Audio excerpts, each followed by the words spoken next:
प्रिय छात्रों, अभिज्ञान शाकुंतलम के प्रथम अंक के 21वें श्लोक तक का अध्ययन कर चुके थे कि राजा जो है वो अपने आप को आश्रम में दुष्यंत जो है वो शकुंतला, प्रियंवदा और अनसुईया उन तीनों के सामने जो है अपने आप को एक तरह से प्रकट कर देता है। जब भंवर के द्वारा शकुंतला जो है पीड़ित होती है और उसकी सखियाँ कहती हैं कि राजा दुष्यंत को बुलाओ, हास परिहास में उसे कहती हैं कि वो तुम्हें बचाएंगे इस भ्रमर से।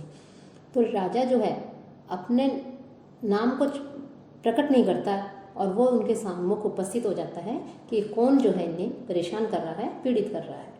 तब इस प्रकार से वहाँ जाने के पश्चात चूँकि वो अतिथि बनकर के आया था वहाँ, तो अतिथि के आने पर अनसुईया कहती है कि हे सखी शकुंतला, कुटिया में जाओ और फलों से युक्त फलयुक्त जो अर्घ्य है जिसके द्वारा अतिथि आदि का सत्कार किया जाता है वो लेकर के आओ, और पैर धोने के लिए जल हो जाएगा। कि ये हमारी भारतीय संस्कृति की परंपरा रही है कि जो भी हमारे घर आता है, अतिथि रूप में आता है, तो उसे हाथ आदि धोने के लिए उसके फल आदि उसे जल दिया जाता है, फल आदि दिए जाते हैं, और पैर आदि धोने के लिए भी जल आदि दिया जाता है। तो उसे ही आज का अतिथि सत्कार करने के लिए जो है अनसुईया शकुंतला से कहती है।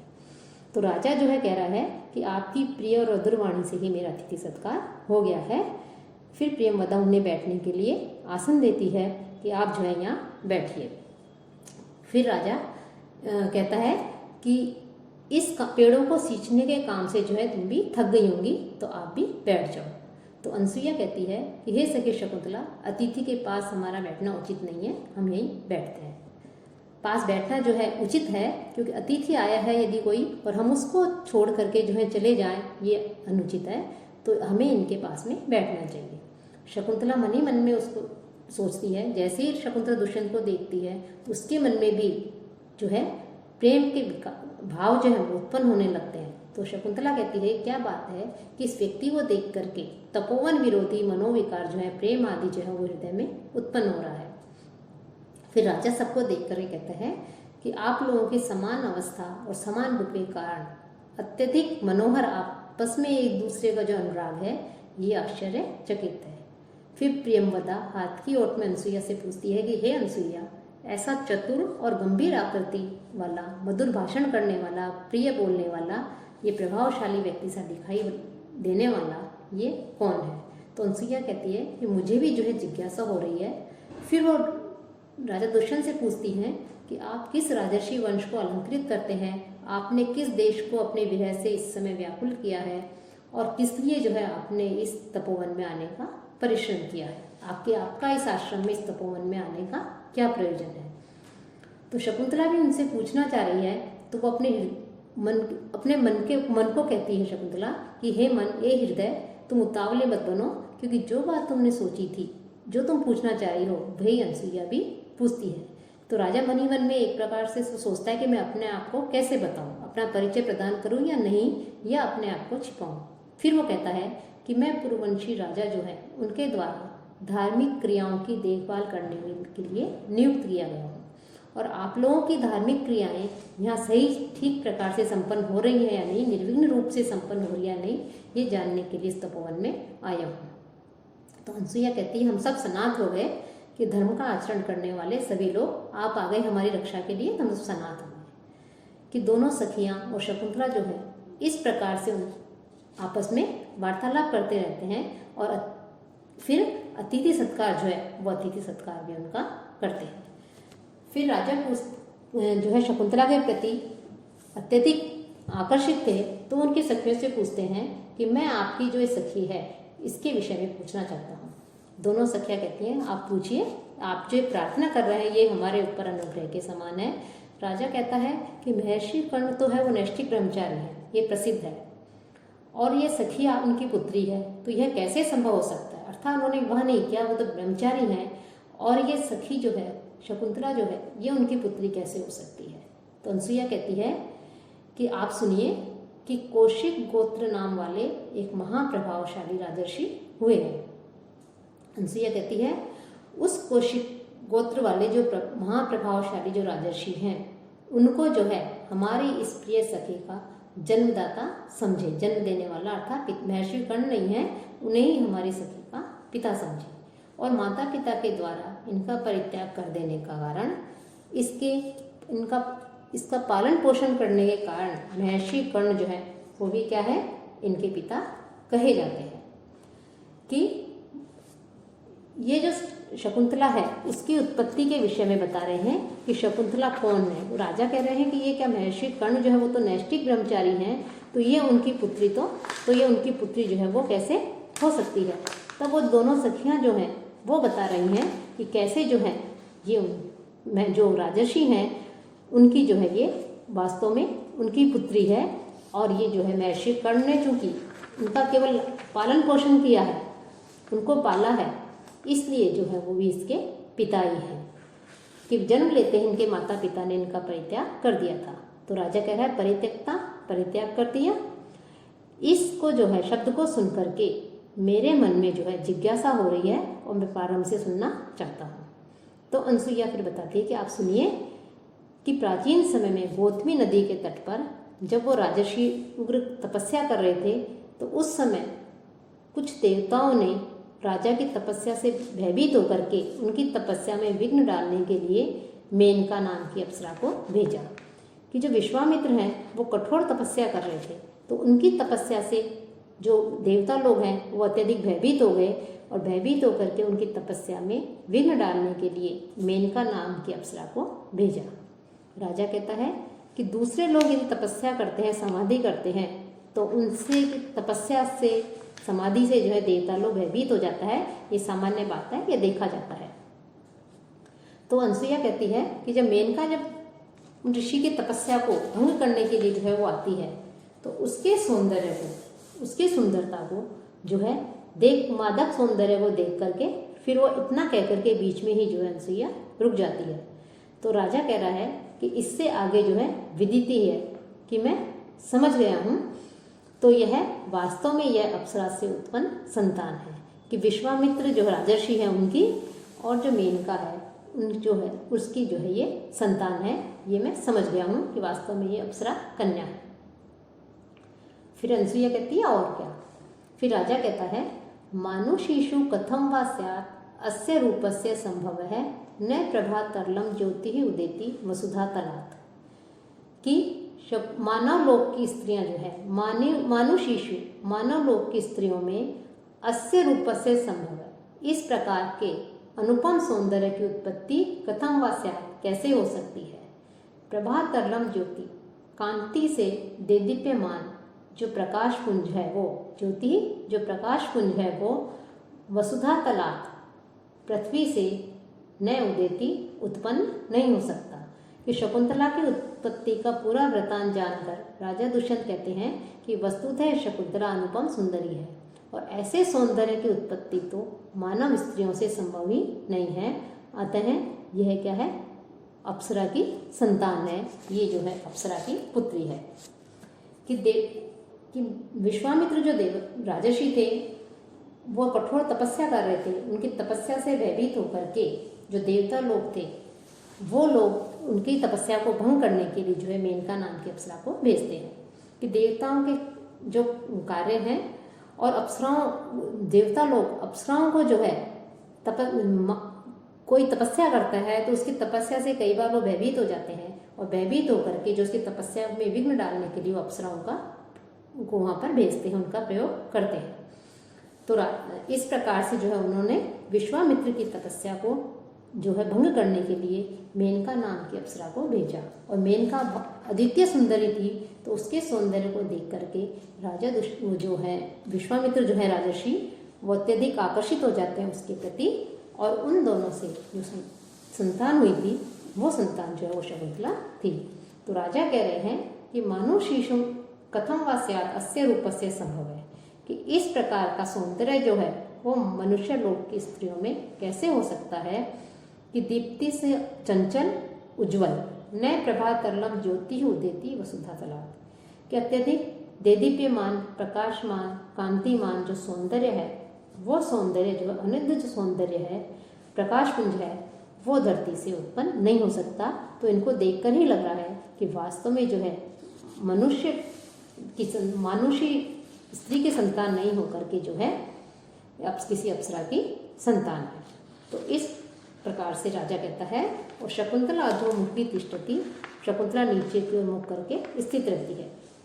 फिर राजा कहते हैं लब्ध अवकाशों में मनोरथ है, कि राजा बहुत समय से सोच रहा था, उसके साथ में विवाह करने की इच्छा रख रहा था। आश्रम की सीमा में घुसने के साथ ही शुभ शकुन हुए थे, उनकी दाहिनी भुजा फड़कने लगी थी। तो कह रहे हैं कि अब लग रहा है कि मेरी इच्छा को पूर्ण होने का अवसर मिल गया है, कि ये ब्राह्मण कन्या नहीं क्षत्रिय कन्या है। और सखी की हास परिहास में कही हुई वर प्रार्थना को सुनकर मेरा मन जो है द्विविधा से के कारण व्याकुल हो रहा है, कि वास्तव में जो है महर्षि कर्ण वो इसका विवाह भी करना चाहते हैं, इसका भी विवाह होगा। राजा एक तरह से सोचता है कहीं ऐसा नहीं हो तपस्वी कन्या, पहले सोच रहे थे कि तपस्वी कन्या है और हो सकता है वह नहीं करे, लेकिन जैसे ही पता लगता है कि सखियां आपस में जो है पति को लेकर के वर की प्रार्थना वर को लेकर के जो आपस में हास प्रयास कर रही थी, तो मेरा मन जो है उस द्विविधा से जो है थोड़ा व्याकुल हो रहा है कि वास्तव में विवाह होगा या नहीं होगा। तो प्रियंवदा दुष्यंत की ओर देख करके कहती है कि आप कुछ और पूछना चाहते हैं, कहना चाहते हैं। तो राजा कह रहे हैं कि मैं आपकी सखी के विषय में जानना चाहता हूँ। वैखानसम किम अनिया व्रतम आप्रदानात् व्यापार रोधी मदनस्य निषेवितव्यम अत्यंतमेव मदीरीक्षण वल्लभाभिः अहो निवत्स्यति समम हरिणा अंगनाभिः। तो राजा दुष्यंत यहाँ पूछते हैं सखियों से कि शकुंतला जो है वो आजीवन ब्रह्मचर्य व्रत का पालन करेगी अथवा कामोपभोग से विरत, अर्थात कामोपभोग से विरत रहेगी, अथवा विवाह हो जाने के पश्चात तक ही ये जो तपस्वी व्रत है इस व्रत का पालन करेगी। अर्थात महर्षि कर्ण जो है इस शकुंतला का विवाह करेंगे या शकुंतला जो है जीवन भर ब्रह्मचारी बनकर की रहेगी, राजा ये जानना चाहते हैं। तो किम अनिया मदनस्य व्यापार रोधी, तो किम अनिया क्या इस शकुंतला के द्वारा मदनस्य कामदेव की प्रवृत्ति को, व्यापार को रोधी रोकने वाले वैखानस व्रतम जो तपस्वी जनोचित जो व्रत है ब्रह्मचर्य व्रत है उसको आप्रदानात् निषेवितव्यम, किसी के साथ विवाह होने तक ही उस ब्रह्मचर्य व्रत का पालन किया जाएगा। कि शकुंतला के द्वारा कामदेव की प्रवृत्ति को रोकने वाला जो ये ब्रह्मचर्य व्रत है, इस ब्रह्मचर्य व्रत को किसी के साथ विवाह होने तक ही पालन किया जाएगा। ओहो अथवा मध्य ईक्षण वल्लभाभी, अथवा मदमस्त नेत्रों से युक्त प्रिय लगने वाली वल्लभाभी, प्रिय लगने वाली हरिण अंगना भी मृगवधुओं के समान, मृगियों के समान समम साथ में अत्यंतम लंबे समय तक, चिरकाल तक निवत्स्यति, ये यहीं पर जो है निवास करेगी तथा आजीवन जो है अविवाहित रहेगी। कि राजा के पूछने का तात्पर्य ये है कि शकुंतला जो है इस शकुंतला के द्वारा कामदेव की प्रेम की प्रवृत्ति को रोकने वाला तपस्वी जनोचित जो ब्रह्मचर्य व्रत है उस व्रत को ये आजीवन पालन करेगी या किसी के साथ विवाह होने तक ही पालन किया जाएगा, अथवा आजीवन जो है ये मदमस्त नेत्रों से प्रिय लगने वाली जो हिरणियाँ हैं इन हिरणियों के साथ में इस आश्रम में जो है ये वन में जो है हमेशा ही निवास करेगी। राजा जो है शकुंतला के प्रति बहुत अधिक आसक्त है और वो अपने मन में कोई भी संशय नहीं रखना चाहता, तो वो तो उनसे पूछ रहे हैं कि वास्तव में महर्षि कर्ण जो इसका विवाह करेंगे या नहीं करेंगे। प्रियंवदा कहती है कि धर्मचरणे अपि परवशो एवं जन, यह शकुंतला तो जो है धर्माचरण में भी पराधीन है। गुरु पुनः अस्य अनुरूप वर प्रदाने संकल्प है, कि ये तो जो है पराधीन है, ये इस समय कुछ नहीं कह सकती, लेकिन महर्षि कर्ण जो है महर्षि कर्ण के आदेश का पालन करके धर्माचरण में लीन है। लेकिन महर्षि कर्ण जो है उनका संकल्प ये है कि किसी योग्य वर को जो है वो इसे दे, अर्थात उनके मन में संकल्प लिया है वो किसी योग्य वर के साथ में इसका विवाह कर देंगे। तो राजा मन ही मन प्रसन्न होता है, कहता है न दूर अपेय खलु प्रार्थना, हे मन तुम्हारी प्रार्थना दुर्लभ नहीं है कि तुम इसे प्राप्त करना चाहते थे, सेवा करना चाहते थे, तो अब जो है वो आसानी से तुम इसे प्राप्त कर सकते हो। भव हृदय साभिलाषम संप्रति संदेह निर्णयो जाता है आशंकसे यद अग्नि तद इदम स्पर्शमम रत्ना, कि हे हृदय भव हृदय साभिलाषम भव, कि हे हृदय अब तुम इसको प्राप्त करने की अभिलाषा वाले, इच्छा वाले बन जाओ, क्योंकि संप्रति इस समय संदेह निर्णय है जाता है, अब संशय का संदेह का निर्णय हो गया है। यत जिसको अग्निमाशंकसे, तुम जिसको अग्नि समझ रहे हो वह तो तत् इदम स्पर्श शमम रत्नम, वह तो स्पर्श करने योग्य रत्न है। कि तुम जिसको अग्नि समझ रहे थे कि वो तो जो है स्पर्श करने योग्य जो है रत्न है। कि राजा जो है उसकी कामना कर रहे थे, उसको प्राप्त करने की इच्छा रख रहे थे, लेकिन मन ही मन में संशय था कहीं ये ब्राह्मण कन्या तो नहीं है। लेकिन राजा कह रहे हैं कि जिसके लिए तुम डर रहे थे वह आश्रम कन्या ही है, आश्रम कन्या नहीं है। अन्यथा तुम जिसकी अभिलाषा कर रहे थे, इच्छा कर रहे थे, तो ऐसे अनुचित आचरण के लिए ऋषि जो है तुम्हें शाप दे सकते थे। यह तो स्त्री रत्न है, ये जो है तुम जिसे अग्नि समझ रहे थे, ब्राह्मण कन्या समझ रहे थे, वह शकुंतला तो अब क्षत्रिय कन्या होने के कारण संग्रह करने योग्य, विवाह करने योग्य, स्पर्श करने योग्य है। कि राजा जो है उस शकुंतला को जो है अब प्राप्त करने की इच्छा करता है कि अब ये क्षत्रिय कन्या है, अब धर्म के अनुरूप जो है मैं इससे विवाह कर सकता हूँ। कि राजा का ये ब्राह्मण शकुंतला ब्राह्मण कन्या है और ब्राह्मण कन्या होने के साथ में मैं इस ब्राह्मण कन्या होने के कारण मैं इससे विवाह नहीं कर सकता। लेकिन जैसे ही राजा की शंका का समाधान हो जाता है कि ये राजर्षि विश्वामित्र और मेनका की संतान है, क्षत्रिय कन्या है, तो राजा अपने मन को कह रहे हैं कि अब तुम इसकी अभिलाषा, इसको प्राप्त करने की इच्छा कर सकते हो, क्योंकि तुम इसको प्राप्त करने से तुम डर रहे थे। तुम जिसे अग्नि समझ रहे थे, इस अग्निवत मान करके स्पर्श न करने योग्य मान रहे थे इस कन्या को, ब्राह्मण कन्या समझ करके, वस्तुतः वह तो स्पर्श करने योग्य, स्मरणीय एक रत्न के समान है कि तुम जो है इससे विवाह कर सकते हैं। शकुंतला थोड़ा सा क्रोधित होकर ही कहती है कि हे अनसुईया, मैं जाती हूँ। अनसुईया कहती है किस लिए? फिर शकुंतला कहती है इमाम असंबद्ध प्रलापनी प्रियमवदाम आर्यायै गौतमी निवेदिष्यामि। कि ये जो प्रियमवदा जो है अनुचित जो प्रलाप कर रही है, बातचीत कर रही है, ऐसी प्रियमवदा की शिकायत मैं गौतमी से जाकर के कहूँगी। अनसुईया कहती है सखी न युक्तम अकृत सत्कारम अतिथि विशेषम विसृज्य स्वच्छंदतो गमनम। अब अनसुईया कह रही है कि ये अतिथि आए हैं, राजा ये जो धर्माधिकारी के रूप में बता रहे हैं अपने को, तो ये हमारे अविशिष्ट अतिथि हैं और इनका सत्कार किए बिना यदि इनके छोड़ करके चले जाएंगी तो ये जो है हमारे लिए अनुचित है। तो इनको छोड़ करके स्वच्छंदता पूर्वक चला जाना अनुचित है, ठीक नहीं है। लेकिन शकुंतला वहां से चल देती है। फिर राजा ऐसा लगता है मानो शकुंतला को पकड़ने की इच्छा करता है, फिर अपने को आपको रोककर मन ही मन में कि ये आश्चर्य की बात है कि कामी जनों की मनोवृत्ति जो होती है वो भारी घटनाओं के अनुरूपी होती है। अर्थात कामियों की किसी को आप प्राप्त करना चाहते हैं, किसी से प्रेम करते हैं, तो उनकी चित्रवृत्ति भी उनकी बाह्य शारीरिक क्रियाओं के अनुसार ही होती है। अनुयासन मुनि तनियाम सहसा विनयन वारित प्रसरह स्थानाद अनुचलन अपि गत्वे पुनः प्रति समनिवृत है।